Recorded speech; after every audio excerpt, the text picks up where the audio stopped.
Emily and her friends set out for a late-night hike through Pine Hollow, a haunted forest they claimed to have heard tales about. The woods stood in shadow beneath a dense layer of autumn leaves, and everything seemed eerily quiet. They hesitated, fearing that they were inviting some creepy spirit to inhabit their adventure. As they followed the winding, narrow trail through the forest, the darkness seemed to deepen, casting uneasy shadows all around.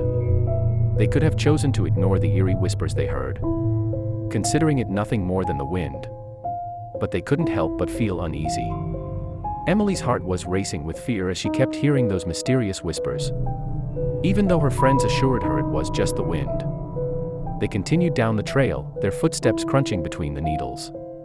The darkness seemed to follow them, all-consuming them. Finally, they reached a small clearing that seemed to offer hope.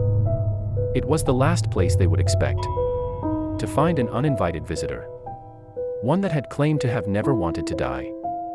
However, the visitor was there, standing at the edge of the trees, staring at Emily and her friends with twisted eyes. Emily gasped for help as the figure grew taller and loomed closer. She screamed for her friends to follow her, but the whispers seemed to amplify, each voice more urgent than the last.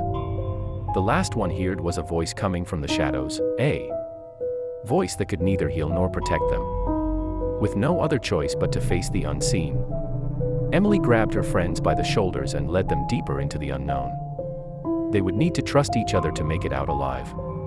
This was not just a cautionary tale, it was their truth. At the end of the path, beyond the dark confines of the forest, there was a simple truth separating the living from the dead, the good from the evil. And there was no turning back, no safe haven within the walls of Pine Hollow. The darkness was all around them, consumed by the souls that once walked this path, waiting to claim them as their own.